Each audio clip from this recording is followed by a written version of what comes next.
Myself, Dr. Venkat S. Mani, Head of Chemical Engineering Department, KK1 Institute of Engineering Education and Research, Nasik, Maharashtra. We are going to talk about thermal insulation in the heat transfer subject. Thermal insulation is for providing the insulation to prevent the rate of heat loss.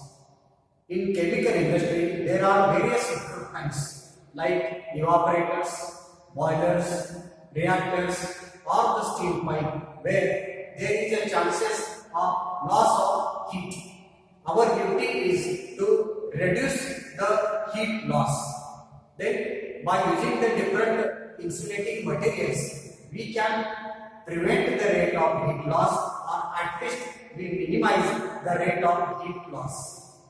That materials are called as thermal insulations. What are the basic requirements for the thermal insulation? The first requirement is the material should have low thermal conductivity. If the material is having low thermal conductivity, that means rate of heat loss is minimum. If the material has a high thermal conductivity, that means rate of heat loss is higher. So the requirement for the insulating material, thermal insulating material, is the material should have low thermal conductivity. Second requirement is it should suppress convection currents. This is the second requirement for the thermal insulations. Now we can see what are those thermal insulating materials and their thermal conductivity. Thermal conductivity is nothing but the property of the material and it is a measure of how heat flows easily. The material has least thermal conductivity means best thermal insulating materials. We can see over here which are those thermal insulating materials. For example, the cork is the material used as a thermal insulation. Asbestos is the material used as a thermal insulation. Glass wool also used as a material as thermal insulation. 85% magnesia is also used as a thermal insulation. These are the different values of thermal conductivity for different thermal insulating materials. Cork has thermal conductivity K as 0.025 watt per meter per Kelvin. Then asbestos has thermal conductivity of 0.10 watt per meter per Kelvin. Glass wool K that is 0.024 watt per meter per Kelvin and 85% magnesia. The thermal conductivity is K 0.04 watt per meter per Kelvin. The thermal conductivity is with units watt per meter per Kelvin. So the thermal insulating material should have the least thermal conductivity. The material which is having the lowest thermal conductivity is called as the best insulator of the heat, and that material is called as the thermal insulating materials. Now we are coming to the topic as optimum thickness of insulation. Optimum thickness of insulation. In heat exchange equipments, in some of the equipments, as per the requirement, we need to increase the rate of heat transfer. In some of the equipments, we need to decrease, we need to minimize the rate of heat transfer. And thermal insulations or thermal insulating materials are used to reduce the rate of heat transfer or minimize the rate of heat transfer. Now the important term is optimum thickness of insulation. It's very much important is this optimum term and how much thickness will be provided with considering the economic approach. See, The optimum comes with respect to the economic approach. Total annual cost. The total annual cost is sum of value of heat lost and the annual fixed charges. Whatever the cost involved on the insulation plus the sum of the value of the heat lost. Whatever the heat lost is there, the value of that heat lost plus the amount invested annually on the thermal insulation. That sum, when it is minimum, then we term as the optimum thickness of insulation. That means this optimum thickness of insulation comes purely on the basis of economic approach. When the total annual cost is minimum, then we term as the optimum thickness of insulation.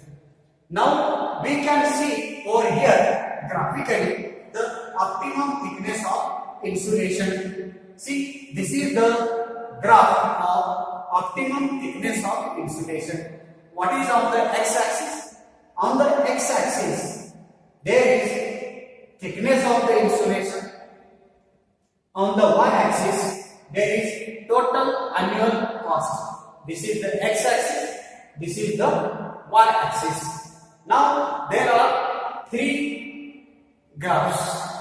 First at the top, that is total cost. Total cost is sum of the value of the heat loss.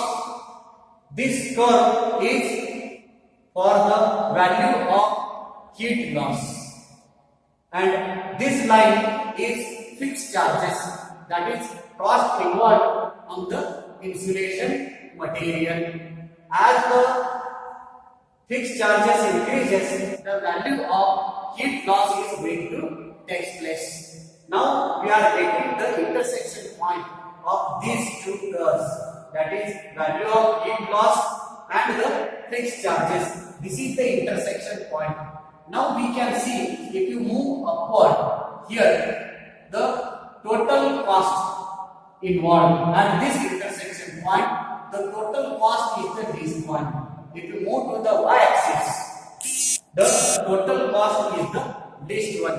Whatever the value of the thickness at which the total cost is minimum is termed as the optimum thickness of insulation. The cost minimum at which whatever the thickness is there, that thickness is called as the optimum thickness of insulation. That means optimum thickness of insulation is purely on the economic approach, where the total cost is minimum. The total cost is sum of the fixed charges and the value of the heat loss. This is the best example with the graph showing how the optimum thickness of insulation is calculated. Now we can see the next topic as critical radius of insulation. Optimum thickness of insulation is based upon purely the economic approach. Now we are coming to the critical radius of insulation. Now for our study, we consider as insulated steel pipe. This is the insulated steel pipe. Okay, this is the pipe with the inner radius R1. Then outer radius of the pipe is R2, and it is insulated with the insulating material with the radius R3. That means three radii come into the existence: R1, R2, R3. R1 is the inside radius of the pipe, R2 is the outside radius of the pipe, and R3 is outside radius of the insulation. Hi is the inside heat transfer coefficient at inner surface of the pipe. H0 is the outside heat transfer coefficient at the outer surface of the insulation. T1 is the temperature at the inner surface of the pipe. T0 is the temperature at the outer surface of the pipe, or we can consider as Hi and H0. Now there are two thermal conductivities for the pipe material K1 thermal conductivity, and for the insulating material K2 is the thermal conductivity. Now we can write for this insulated steel pipe the rate of heat transfer. The formula for the rate of heat transfer, that is Q. Rate of heat transfer for the cylinder we know, that is 2 pi L into Tr minus T0 whole divided by 1 upon Ri HI plus ln of R2 by R1 upon K1 plus ln of R3 by R2 upon K2 plus R3 H0. That is, for this insulated pipe, 4 thermal resistances are in series. This is for the inside, that is convective thermal resistance. Then conductive thermal resistance for the pipe. This is conductive thermal resistance for the insulation, and this is again conductive thermal resistance at the outside from surface to the surrounding. If you plot the graph of Q as a function of R3, okay, that is rate of heat transfer as a function of R3, only R3 is a variable and other parameters we kept constant. Then we are going to study based upon this. The value of Q we know. Now this 2 pi L we are taking to the denominator of denominator. Denominator of denominator is the numerator. Here 2 pi L we are taking to the denominator of denominator, and this whole term, sum of the thermal resistances, we have taken as a single bracket. Now its important is that at the critical radius of the insulation, the value of the heat loss is maximum. The radius at which the Q is maximum is called as the critical radius of insulation. Now we know that Q is equal to delta T upon R, that is temperature difference upon sum of thermal resistances. From this equation, the sum of thermal resistance, that is algebraic sum of R, is equal to this denominator value. Now when this value of Q is maximum, the value of Q is maximum when algebraic sum of R, the thermal resistance is least, that is when thermal resistance is 0, the value of Q is maximum. How to calculate it? We can differentiate this algebraic sum of R with respect to the R3 and other parameters we kept constant. So derivative of R algebraic sum of R with respect to R3, and we are equating to 0, so that Q we are getting as a maximum, and whatever the radius we are getting R3 as a critical radius of insulation. This is how we can calculate the critical radius of the insulation. D algebraic sum of R with respect to dR3 is equal to 0, that is equal to, this is constant, 1 upon 2 pi L. Then these values are constant. The derivative of the constant is 0. Here also the constant value, so 0. Here from this 1 upon K2 into 1 upon R3 we are getting the derivative, plus 1 upon H0, 1 by R3, the derivative is minus 1 upon R3 square. We can solve this and equate with the 0. We are getting as 1 upon K2 R3, that is equal to 1 upon H0 R3 square, and R3 is equal to K2 upon H0. K2 is the thermal conductivity of the insulation. H0 is the heat transfer coefficient of outer surface of the insulation. That is, in general, RC is equal to K2 by H0, or we term as RC is equal to K by H. This is the popular formula for the critical radius of insulation for the cylinder. The insulated steel pipe we have taken for the study. This steam pipe is nothing but the of a cylindrical geometry. So for the cylinder, the critical radius of insulation is equal to RC, that is equal to K by H. Graphically we can show over here as R3 versus Q and R3 versus algebraic sum of R. If you plot the graph of Q versus R3, we are getting this curve, and if you plot the graph of algebraic sum of R with respect to R3, we are getting this curve. When the Q is maximum, algebraic sum of R is lowest, and at this whatever the radius is there, that is RC. At critical radius of insulation, the maximum value of the rate of heat loss is there and least thermal resistance will be there. This is the graphical representation of the critical radius of insulation. Now we are coming to the last part of it, critical radius of insulation for the insulated sphere. We have seen about the insulated pipe, that is for the cylindrical geometry. We can write for the sphere the algebraic sum of the thermal resistances for the insulated sphere 1 upon 4 pi R1 square HI plus ln of R2 pi R1 upon 4 pi K1 into